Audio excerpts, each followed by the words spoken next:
Shalom, shalom, bien-aimés dans le Seigneur. Nous vous saluons au nom précieux de notre Seigneur et Sauveur Jésus-Christ. Et la bonne nouvelle que j'ai à vous dire aujourd'hui à tout un chacun de vous, c'est que vous avez un Dieu puissant, un Dieu capable de toutes choses. La Bible l'appelle El Shaddai. El Shaddai, je veux dire Dieu tout-puissant, capable de faire toutes choses qu'il veut. Bien-aimés dans le Seigneur, laissez-moi vous dire, Dieu n'a pas besoin de quelqu'un pour le défendre. Laissez-moi vous dire, Dieu n'a même pas besoin d'un secours de quelqu'un. Dieu se suffit en lui-même. Il fait ce qu'il veut. Il est si puissant pour secourir, pour te défendre et pour combattre pour toi, pour combattre tes ennemis et pour montrer à tes ennemis, eh bien, ils ne sont que rien. Laissez-moi vous dire une chose, Dieu est avec toi. Eh bien, nous allons essayer de voir un peu l'histoire similaire d'un jeune homme. Il s'appelle Gédéon. Gédéon, c'était un homme qui vivait au temps d'Israël, qui était sous l'emprise des Madians. Madian était un peuple qui dominait réellement Israël et Gédéon vivait à ces temps-là. Et la Bible dit un jour, Gédéon était assis et il a vu le Seigneur s'approcher de lui et le Seigneur l'appelle vaillant héros. Vaillant héros. Oh là là, vaillant héros. Il y avait quelque chose qui était dans Gédéon que Gédéon lui-même ignorait. Qu'est-ce qui était en Gédéon? Gédéon était héros. Laisse-moi te dire une chose. Il y a des choses qui sont en vous, mais peut-être que vous-même, vous ignorez. Vous vous ignorez que vous êtes si fort, vous vous ignorez que vous n'êtes pas une personne ordinaire, vous vous ignorez que vous n'êtes pas une personne qui peut subir, vous vous ignorez que par vous le Seigneur peut délivrer votre famille, vous vous ignorez que par vous le Seigneur peut délivrer votre pays, vous vous ignorez que par vous le Seigneur peut bouger les choses, vous vous ignorez que en vous il y a quelque chose de spécial qui ne sont pas dans les autres, vous vous ignorez que lorsque vous levez pour la prière, le Seigneur exauce, vous êtes oublié. Bien aimé dans le Seigneur, il y a même ceux qui se méprisent eux-mêmes, alors que le Seigneur les appelle des vaillants héros. Je suis en train de dire à quelqu'un, vous avez quelque chose de spécial en vous, et lorsque vous allez laisser ce quelque chose de spécial s'éclore en vous, vous allez voir la gloire de Dieu, la manifestation de la puissance de Dieu, et la manière extraordinaire dont le Seigneur va opérer dans votre vie. Bien-aimé dans le Seigneur dit à Gédéon, Gédéon, tu vas aller, tu vas détruire l'autel de Baal. Baal, c'est un dieu païen. Baal, c'est un dieu qui parle beaucoup. Baal, c'est un dieu où ses partisans font trop de bruit. Je te demande d'aller détruire l'autel de Baal. Et là, tu vas m'offrir un sacrifice. Eh bien, le vaillant héros, quels que soient les doutes qu'il avait encore, il a préféré le faire la nuit. Bien aimé, la nuit, Gédéon s'approche de l'autel de Baal. Il détruit l'autel de Baal. Je vais te dire une chose. Tu as la capacité d'exécuter ce que Dieu t'a donné comme mission. Quelles que soient les embûches, quels que soient les obstacles, quelle que soit la grandeur de la tâche que le Seigneur te demande de faire, laisse-moi te dire, tu es capable de le faire parce que Dieu t'a déjà loin. Quand Dieu donne la mission, il donne automatiquement aussi la victoire. Donc, Dieu, en te donnant cette mission, il t'a donné aussi la victoire. C'est pour cela que tu ne vas pas échouer dans ce que Dieu te dit. Tu ne vas pas tomber dans ce que Dieu te dit parce que tu as déjà la victoire, mes bien-aimés. La Bible dit, Gédéon va détruire.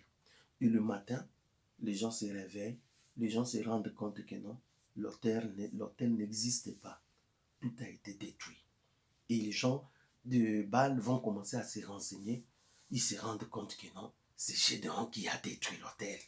Bien aimé, les prophètes de Baal, ils vont venir chez le parent de Gédéon pour demander, nous avons besoin de ton fils.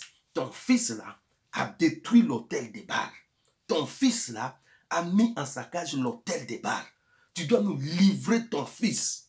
Et le papa de Gédéon a fait une réponse qui réjouit mon cœur. Frère, vous lisez ça dans Juges au chapitre 6, surtout à partir du verset 25. Ça me réjouit le cœur. Ce papa-là a dit, mais Baal, il est Dieu. Mais si Baal est Dieu, pourquoi vous êtes en train de plaider pour lui? Si Baal est Dieu, mais il n'a qu'à se défendre lui-même. Bien aimé dans le Seigneur, c'est là où il y a la différence entre ceux qui prient le vrai Dieu et le faux Dieu. Entre ceux qui se disent, ils sont des dieux, et ceux qui se disent ils sont des dieux, mais qui n'ont pas le Dieu vivant dans leur vie. C'est lui qui a Dieu dans son cœur. Il n'a pas peur. Vous pouvez venir comme vous voulez. David pouvait dire, même si une armée se levait contre moi, même si une armée se campait contre moi, mon cœur sera balle à terre. Alléluia, balle à terre. Ça veut dire quoi? Si réellement vous dites que vous avez Dieu, mais laissez Dieu combattre pour vous. Laissez Dieu prendre votre cause. Laissez Dieu plaider pour vous. Laissez Dieu vous défendre. Laissez Dieu venir au devant de la scène pour vous. Vous ne pouvez pas dire que vous avez un Dieu vivant et que vous êtes en train de malmener, de chercher des secours à gauche, à droite, ceci, cela. Non, nous allons aider Dieu. Qui t'a dit qu'on aide Dieu? Dieu, on ne l'aide pas. Dieu, on ne l'aide pas. Dieu, il se défend lui-même.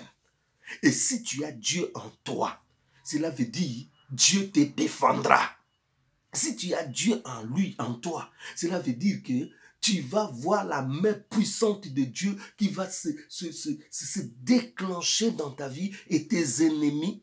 Laissez-moi vous dire une chose. Dieu ne combat pas nos ennemis parce que nous lui disons, oh Seigneur, combat nos ennemis. Non, Dieu combat nos ennemis parce que seulement Dieu sait que nos ennemis nous embêtent, parce que Dieu sait que nos ennemis ne doivent pas, en fait, franchir une ligne X dans nos vies. Dieu combat nos ennemis parce que il sait que ces ennemis viennent pour nous détruire. Donc, pour que Dieu combatte tes ennemis, on n'a même pas besoin de dire, Seigneur, je vais faire 40 jours de prière, je vais jeûner, Seigneur, combat mes ennemis. On n'a pas besoin de tout ça, bien-aimé. Dieu lui-même, la Bible dit, Dieu sait de quoi vous en avez besoin. C'est-à-dire, Dieu sait que nous avons besoin de ce qui est matériel, de ce qui est sécurité, de ce qui est ceci, cela. Dieu sait. Et Dieu, c'est un bon papa qui remplit tous ses droits et ses devoirs. Vous comprenez? Donc, même la sécurité, même tout, notre protection, tout ça est déjà dans son compte. On n'a même pas à pleurnicher. Bien aimé, nous sommes dans un moment de confrontation de puissance. Laisse-moi te dire, si tu n'as pas le vrai Dieu, eh bien, bien aimé dans le Seigneur, tu tomberas. Mais si tu as le vrai Dieu, personne ne te touchera. Aucun cheveu de tes têtes ne tombera. Aucun malheur ne s'approchera de toi. Que 1000 tombent à ton côté, 10 000 à ta droite, tu ne seras jamais atteint parce que ton Dieu que tu pries te défendra. C'est pour cela que je suis en train de dire à quelqu'un, nous sommes dans un moment de confrontation de puissance. Le monde aujourd'hui, c'est la confrontation de puissance. Dans votre famille, dans votre quartier, dans votre foyer, dans votre travail, il y a la confrontation de puissance. Partout où vous passez dans des supermarchés, dans des rues, il y a la confrontation de puissance. Là où vous dormez, il y a la confrontation de puissance. Vous avez intérêt d'avoir un vrai Dieu. Et laissez-moi vous dire, si Jésus, le véritable, est en vous, aucun malheur, aucune personne, toute malédiction sans cause contre toi sera nulle et sans effet. Des mauvais sorts ne t'atteindront pas. On n'entendra jamais qu'on dise on a bouffé un enfant de Dieu. Frère, si un sorcier mangeait un enfant de Dieu, c'est que cet enfant de Dieu n'était pas un enfant de Dieu. C'est que cet enfant de Dieu n'avait pas compris. Bien-aimé dans le Seigneur, moi tel que je suis ici, un sorcier ne peut pas me bouffer. Jamais, jamais de la vie, bien-aimé dans le Seigneur. Parce que la Bible dit, il nous a transportés du royaume des ténèbres. Il nous a amenés dans son admirable royaume, bien-aimé de la lumière. Nous sommes entre ses mains. Nous sommes la prunelle de tes yeux. Bien-aimé dans le Seigneur, qui est ce sorcier qui a le pouvoir de quitter l'enfer, de quitter le monde pour aller me chercher alors que la Bible dit, nous sommes assis avec lui dans le lieu céleste. Comment on peut t'atteindre, toi qui es dans le lieu céleste, bien-aimé dans le Seigneur? On peut tuer les corps. Mais l'esprit, jamais. On peut venir avec une arme, on me tue. Mais mon esprit, personne n'a le droit de le toucher. Ni les occultistes, ni les sorciers, ni les satanistes, ni qui que ce soit. Je suis en train de dire à quelqu'un, tu es intouchable. On ne peut pas te toucher. Je suis en train de dire à quelqu'un, aucun malheur ne t'arrivera. Je suis en train de te dire, dans cette confrontation de Dieu, il y a plusieurs dieux aujourd'hui, bien aimé dans le Seigneur. Il y a plusieurs dieux. Chacun a son Dieu. Les autres, ils en ont dans leur chambre, dans leur lit, sous les lits. Les autres, ils en ont dans leurs journaux, dans leurs livres. Les autres, ils en ont dans leurs calicots. Je ne sais pas moi. Il y a tout de Dieu. Confrontation de Dieu. Eh bien, si ton Dieu est Dieu, qu'il me montre qu'il est Dieu, moi je viens avec le nom de Jésus-Christ. Oh, j'aime Jésus. Frère, je viens avec le nom le plus puissant. La Bible dit, tout genou fléchit devant le nom de Jésus et toute langue confesse que Jésus est Seigneur. C'est lui que nous amenons. C'est lui notre arme lourde. C'est lui notre yana, notre hobby. C'est lui notre bombe nucléaire bien-aimé. Jésus. Aïe, aïe, aïe, aïe. Oh maman.